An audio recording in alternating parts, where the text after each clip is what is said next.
Slough. Hello, this is Dr. Beth Colby from Talk Mental Health. Today I'm going to talk about the 10 symptoms of depression. ئەم کاتتان باش ئەمڕۆ دکتۆرە بێسمان لەگەڵا باسی دەخاڵی یاخود دەنیشانەی خەمۆکیمان بۆکە. Before I start, if you like the video, please click the thumbs up and subscribe to my channel if you'd like to see any more videos. طبعا ئەڵێ ئەگەر حەستان لە بەردەوامبوونی منە و حەزەکەن ڤیدیۆکانم ببینن لایکم بکەن و هەروەها سبسکرایبی پیجەکەشم بکەن چەناڵەکەم بکەن. The first symptom of depression is depressed mood. یەکەم خاڵ نیشانەی خەمۆکی بێتاقەتی کە بە کەسەکەوە دیار ئەبێت. People feel very, very low and it's not just normal everyday sadness. ئەو کەسە هەست بە طبیعەتێک یاخود هەست بە بێتاقەتێک دەکات لە ڕۆژەکەیە و خەمی یاخود خەمۆکی پێوە دیار ئەبێ. People feel very low in mood for days and weeks on end and nothing seems to change how they feel. کە ئەو بێتاقەتیەش بۆ چەند ڕۆژێک هەفتەیەک خود مانگ پێوەیان ئەمێنێتەوە خود پێوەیان دیارە بێ کە هیچ شتێک چارەسەری ناکات بۆیان. The second symptom of depression is loss of interest and enjoyment in everyday activities. دووەم خاڵیان دووەم نیشانەیان کە حەز و ئارەزووی بۆ کردەوەکانی ڕۆژانەی لەدەست ئەیە بۆ نمونە هەر شتێک بێ کە لە ڕۆژەکەیە کەسێکی نۆرمەڵ دڵخۆش بکە یاخود کەسێکی نۆرمەڵ بەڕێوەی جێبەجێ بکە ئەو کەسە بۆی ناکرێت. So if people enjoyed watching football or going for a coffee with friends or sewing or reading a book, none of these things would hold any interest and enjoyment anymore. بۆ نمونە ئەگەر کەسێکی نۆرمەڵ حەزی ڕۆژەکەی یاخود ڕۆژەکەی بە شتێکی خۆش بەسەر بەرێ بچێت دەرەوە بۆ یادیکردن بۆ نمونە فوتبۆڵ بکە یاخود کۆفی بخوات و لەگەڵ هاوڕێکەی یاخود کتێبێک بخوێنێتەوە ئەمانە هیچ لەمانەیە یارمەتیدەری نابێت. The third symptom of depression is loss of energy. سێهەم خاڵیان لە دەستدانی وزە و تاقەیە.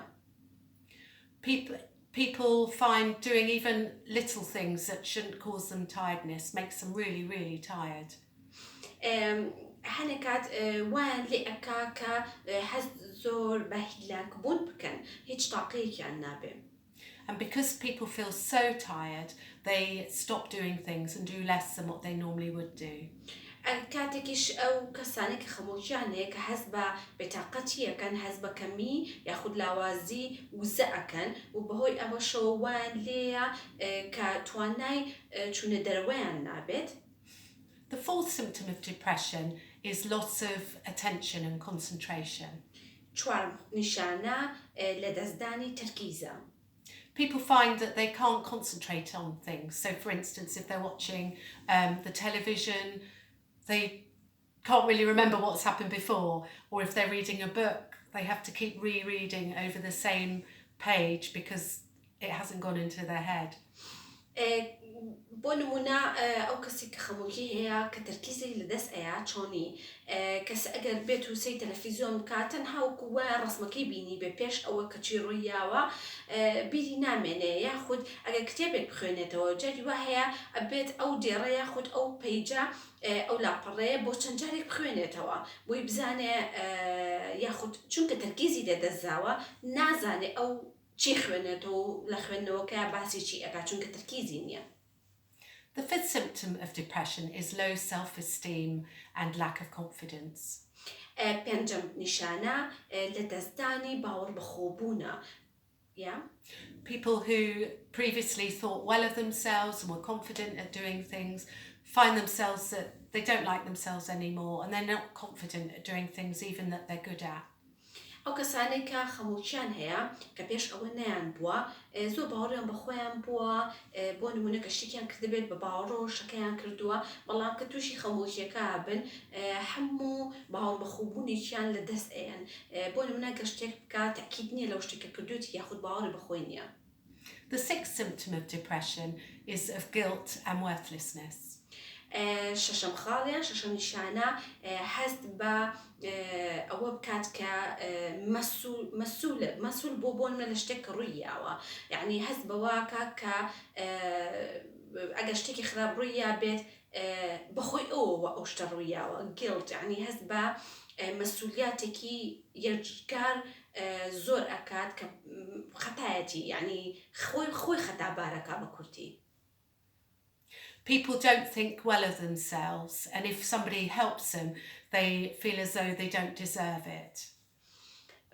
يعني كالله باوریان بخوان نامێنێ بۆ من ئەگەرێکی هیچ بێت یارمەتیان باید خود دەست یارمەتیان بۆ درێژ بکە ئەوان لە ناخی خۆیانەوە بیرەکانەوە کە شایانی ئەو یارمەتێنین. The seventh symptom is having bleak and pessimistic views of the future, where people think the future is going to be really bad. خاڵێکی تری ئەوەیە کە هەست بە ڕەشبینی ئەکەن یعنی بۆ نمونە ئەو ژیانی کە تایە ژین هیچ شانی ئەوە نییە یاخود ڕەشبینیەکی زۆر دایان نەگرێ. People feel as though their situation isn't going to change, nothing is going to get better, everything is going to be really bleak. بۆیە وا بیرەکەنەوە کە هیچ شتێک باش نابێت یاخود ئەوان خۆیان باش نابن یاخود هیچ یعنی ئیتر وایان لێ هاتووە کە هەست بە ڕەشبینیەکی زۆرەکەن. The eighth symptom of depression is thoughts and acts of self-harm and suicide. هەشتم نیشانە ئەوەیە کە ئەگەر بکاتە دەرەجەیەکی زۆر خەمۆکیەکەیان هەست یاخود بیلەواکەنەوە خۆیان کوژن یاخود ئازاری خۆیان بن بە شێوەیەک لە شێوەکان. People feel as though their life's not worth living and they'd be better off dead. وا بیرەکەنەوە کە هیچ بوونێکیان باش نییە لە ژیانە یعنی زیاتر بیر لە مردن ئەکەنەوە یاخود بیر لە خۆ کوشتنەکەنەوە. They feel as though their family will be better off without them. وا بیرەکەنەوە کە خێزانەکانیان باشترن بەبێ بوونی ئەمان. So people might think, from thinking I don't want to live, they may think actively of how are they going to kill themselves.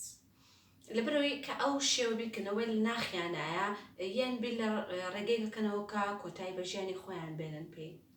They may get everything sorted out in case they did die. وەکو چۆن بڵێ تەنانەت بیر لە دوای مردنەکەشیانەکەنەوە کە لە دوای مردنەکەیان چ شتێکیان بۆ بکرێت. So they may write a will or get their finances in order and pay off any debts. بۆ نمونە نامەیەک بنووسن کە لە دوای مردنیان ئەگەر قەرزیان هەبوو بێت بۆیان بگیرێتەوە یاخود ئەگەر بۆ نمونە بە کورتی خۆمان دەڵێن گردن ئازاییەک بێت هەچیەک بێت بۆیان بکەن. And they may even write a letter to their loved ones to say what they've done and why. یاخود یێتە سەرەوە بارێکە نامە بۆ خۆشەویستانیان بنووسن کە بۆچی خۆیان کوشتووە و لەسەر چی بووە. Please, if you ever feel like this, seek help immediately. Tell somebody you trust and get them to make sure you're safe until you get medical help. ئەگەر هاتو بۆ شێوەیە بیرکردەوە بێزەحمەت دکتۆری تایبەت یاخود کەسی تایبەت بە نەخۆشیەکەت بدۆزەرەوە داوای یارمەتی بکە و پێیان بڵێ ئاگادارت بن هەتاکو تۆ بە تەواوەتی چاک ئەبیتەوە یاخود چارەسەرێکت بۆ بکرێ. The ninth symptom of depression is of altered sleep. نۆیەم نیشانە کەم خەویە یعنی واد لێ کە خەویشت زۆر کەم بێ.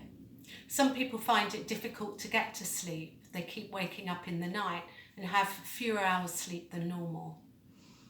بەمانای ئەوەی کە خەویشت بچەپچڕە بێ لەوانەیە درەن خەوت لێ بکەوێ یاخود زۆر زوو خەبەرت ببێتەوە بۆیە کاتی خەویان زۆر کەمە بێ.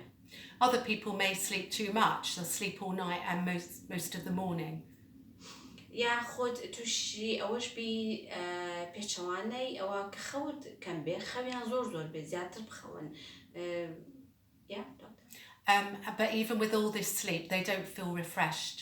لەگەڵ ئەو هەموو ئەو بڵین ئەو جۆرانەی کە زۆر ئەخەون کە هەڵیش ئەسن دەخە و هەست ناکەن کە جەستەیان تازە بوو بێتەوە بۆ نمونە هەست بە تازەبوونەوە ناکەیت چونکە هەموو کەسێکی نۆرمەڵ کە ئێمە ئەخەوین شەو تا بەیانی کە بەیانی هەڵەسی ئینەرژی و تاقەیەکی تایبەتت هەیە بەڵام ئەو کەسانێک کە لەگەڵ ئەوە شاد کاتێکی زۆر خەوتون لە کەسێکی نۆرمال بە بەراورد بە کەسێکی نۆرمال هیچ هەست بە تاقە و وزە ناکەن یاخود تازە نەبوونەتەوە.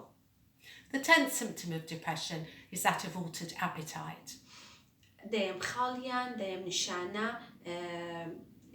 خواردنیشیان ئەگۆڕێت appetite بە مانای خواردنیان یعنی بە شێوەیەک لە شێوەکان بە بەراورد لەگەڵ کەسێکی نۆرمال. Some people go off their food, it doesn't taste nice and they don't want to eat. هەنێکیان وایان لێیە کە خواردنەکەتان خۆش نییە لە بەلایەنەوە لە خواردنەکە دوور ئەکەونەوە یاخود خواردنەکە ناخۆن. Or at least the taste isn't pleasurable and people who don't eat so much, of course they'll lose weight. بۆیە ئەو کەسانە کە یعنی خواردنەکە ئەگەر خۆشی مشکلەی نەبێت تا مشتێکی خۆش بێ بەڵام بەلای ئەوانەوە هیچ تامێکی نابێت حەز و ئارۆزیان بۆ خواردن نامێنێ ئەو کەسانیش کەوایان لێیە کێشێکی زۆر لەدەست ئەیەن.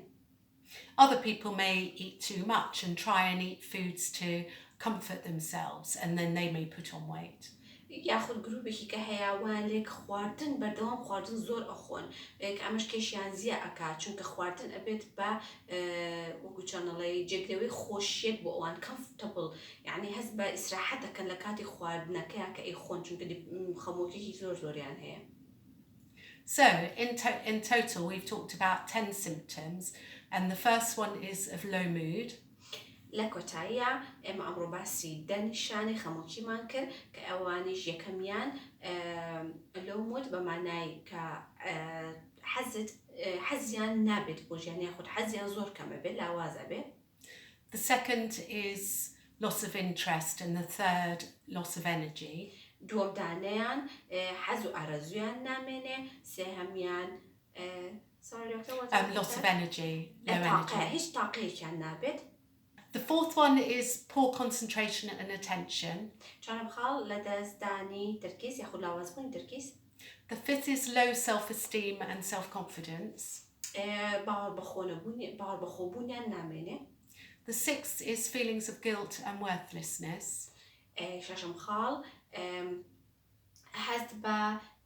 ئەوەکەن کە خۆیان مەسئولن لەوەی کە لە ژیانە بوونیان نەبێ باشترە یاخود هەست بە مەسئولی خەموو خراپەکان کە ڕۆیان لە چواردەوریانە ئەوان خەتای ئەوان بێ. The seventh is guilt and pessimistic views towards the future. و ڕۆژبینیێکی زۆر دایانەگرێت حوتەم خاڵ.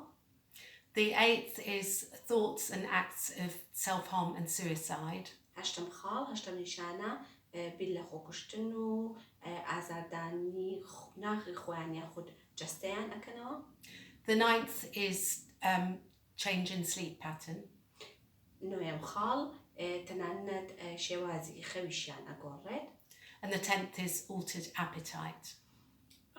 دەیەم خاڵ دەیەم نیشانە تەنانەت تەسیرەکاتە سەر خواردنیان و خواردنیان هەیە زیاد ئەکات یعنی خواردن زۆر خۆن کێشیان زیاکات یا هەیە خواردن زۆر کەم ئەخۆن و کێشیان داوەزێ. Thank you very much. Bye bye. سوپاستانەکەین بۆ گوێگرتنتان و هیوادارم گوێی لێ بگرن و معلوماتەکانی زۆر بەسوودە و چونکە بەڕاستی لەم کاتەیە ئێمە کورد پێویستمان بەو ڤیدیۆیانە هەیە و ئەم دکتۆرێش بەڕاستی کاتێک خۆی تەرخان ئەکا بۆ ئێمە و بۆ ئەوەی کە ئێمە سود بەخش بین لەوەی کە ئەو زانیاریانی کە ئەو هەیەی پێمان بەخشێ و سوپاستانەکەم و کاتێکی خۆش.